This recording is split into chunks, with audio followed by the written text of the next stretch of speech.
So hello guys, Sanjeev this side and I am back with a new video. And आज इस video के अंदर हम एक बहुत ही ज़्यादा इम्पॉर्टेंट एंड सीरियस टॉपिक पे बात करने वाले हैं। A single sentence can destroyed your whole life. ये मैं इसलिए कह रहा हूँ क्योंकि जब हमारा बचपन होता है, जब हम छोटे होते हैं तो हमारे बहुत सारे सपने होते हैं, हम बहुत कुछ लाइफ से करना चाहते हैं और हमारे अंदर उस करने की इच्छा भी होती है। लेकिन जैसे जैसे हम बड़े होते हैं वो सारे सपने कहीं ना कहीं धरे रह जाते हैं। 90 से 95% ऐसे लोग हैं जो सिर्फ अपनी ज़रूरतों को ही पूरा करके रह जाते हैं। ऐसा क्या होता है उनके साथ? तो आज इस वीडियो के अंदर मैं कुछ एक ऐसे सेंटेंस के बारे में बात करने वाला हूँ जो कहीं ना कहीं लोगों की ज़िंदगी को ख़राब कर रहा है, डिस्टर्ब कर रहा है। और इस केवल एक सिचुएशन की वजह से, इस सेंटेंस की वजह से बहुत सारे लोग कहीं ना कहीं स्टक हो गए, रुक जाते हैं और कुछ नहीं कर पाते। सो अगेन मैं इसको समझाने के लिए एक छोटी सी स्टोरी का हेल्प लूँगा एंड कोशिश करूँगा आपको चीज़ें समझ में आए। ठीक है। सो स्टोरी कुछ इस तरीके से है कि एक बार एक गांव होता है। ठीक है, एक गांव है, उस गांव में दो फ्रेंड होते हैं, राम एंड श्याम नाम के, और अभी कुछ कर नहीं रहे होते हैं। ऑलमोस्ट 18-19 एक मैच्योर पर्सन हो जाते हैं, लेकिन कुछ नहीं कर रहे होते हैं। ठीक है।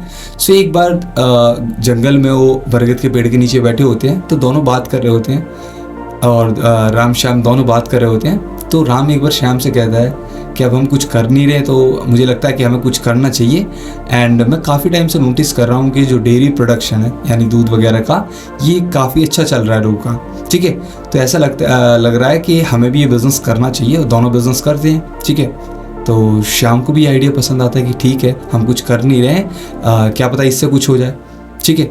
तो राम कहते चल फिर ठीक है, ओके है, ऐसा करते हैं, हम सुबह यहीं पे 10 बजे मिलते हैं। ठीक है, 40-40 हज़ार रुपये के साथ। एंड हम शेयर जाएंगे, भैंसे लेके आएंगे और यहाँ पे अपना डेयरी का प्रोडक्शन करेंगे, उससे दूध दही पनीर वगैरह हम बनाएंगे। तो दोनों कहते हैं ओके। तो दोनों उस शाम अपने घर निकल जाते हैं। ठीक है।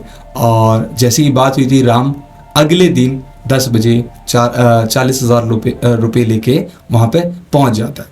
लेकिन जब वो पहुंचता है तो देखता है वहाँ पे श्याम दिखता नहीं है। तो काफ़ी देर वेट करता है। और हाँ, वो ज़माना कुछ उस तरीके का उस टाइप का ज़माना, पहले का ज़माना है जबकि फ़ोन वगैरह यूज़ नहीं होते थे। ठीक है। तो काफ़ी टाइम उसने वेट करा, 2-3 घंटे वेट करा उसका कि वो आएगा, लेकिन श्याम नहीं आया। ठीक है। अब श्याम नहीं आया तो राम भी काफ़ी देर वेट करके वो खुद ही अकेला शहर चला गया। और अकेला, जैसे कि उसने बात करी थी, बताया था, अकेला उस शहर गया, उसने एक भैंस खरीदी और वहीं पे डेयरी प्रोडक्शन लोकल एरिया में करना उसने स्टार्ट करा। ठीक है। स्टार्ट करा, उसे 2-3 साल बाद उसने ठीक ठाक अपने बिजनेस को एस्टैब्लिश कर लिया। ठीक है। और कुछ सालों बाद वो एक अच्छा बिजनेसमैन वहाँ पे बन गया। ठीक है। अच्छा बिजनेसमैन बनने के बाद अब राम के मन में एक जिज्ञासा, एक इच्छा होती कि चल मैं जहाँ से आया था एक बार वहाँ जाके देखता हूँ कैसा कुछ है, और अगर वहाँ अच्छा लगा तो वहाँ पे भी मैं अपना बिजनेस का जो एक्सपैंड कर सकता हूँ। ठीक है। तो राम जैसे ही अपने उस गाँव में वापस आता है तो देखता है कि उसने अपने उस दोस्त को देखा जिससे उसने बचपन का जो उसका दोस्त था उसको देखा कि आज भी वो उसी खाट पे लेटा हुआ है जहाँ पे वो कुछ साल पहले था। ठीक है। उसकी हालत भी पहले से ज़्यादा ख़राब आज हो चुकी। तो उस दोस्त के पास जाता है, श्याम के पास जाता है और उससे सिर्फ एक ही चीज़ पूछता है कि श्याम एक बात बता, जब हमने फैसला कर ही लिया था कि हम शहर जा रहे हैं, बिजनेस कर रहे हैं, मैं तो आ गया था, लेकिन तू आया क्यों नहीं, मुझे एक कारण बता। ठीक है। तो श्याम जो राम से कहता है, आप समझना कहीं ना कहीं हम लोगों की लाइफ में भी यही होता है।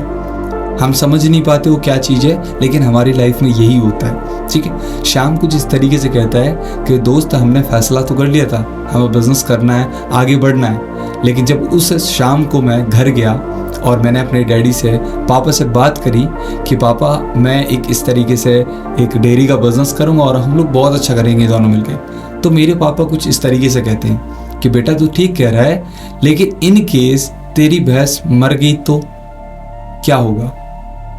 और ये वर्ड सुन के मैंने भी सोचा कि हाँ, मर गई तो क्या होगा, और इस कारण से मैं आया नहीं। अब आप सोचो क्या ये सेंटेंस वैलिड है यहाँ पे।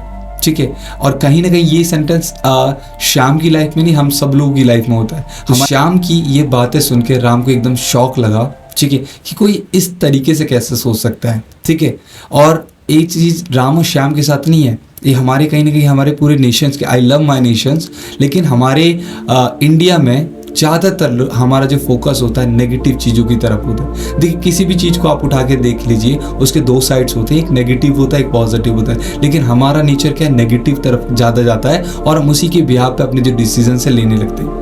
आज अगर किसी को कोई कहता है कि तू क्लास में फेल हो गया, तो एक बार के लिए सोच लेगा कि हाँ मैं सच में फेल हो गया, लेकिन अगर उससे आप ये कहो कि तूने क्लास में टॉप करा है, तो वो पक्का अगला क्वेश्चन यही पूछेगा, अरे नहीं झूठ बोल रहे, क्योंकि हमें बिलीव नहीं होता हम खुद कर पाएंगे। और होने के लिए देखो कुछ भी हो सकता है, ठीक है, ऐसा नहीं, कुछ भी हो सकता है। हम रोड पे जा रहे हैं, एक्सीडेंट भी हो सकता है, अभी मैं जिस कमरे में बैठा हूँ फैन गिर सकता है, कुछ भी हो सकता है, ठीक है ना।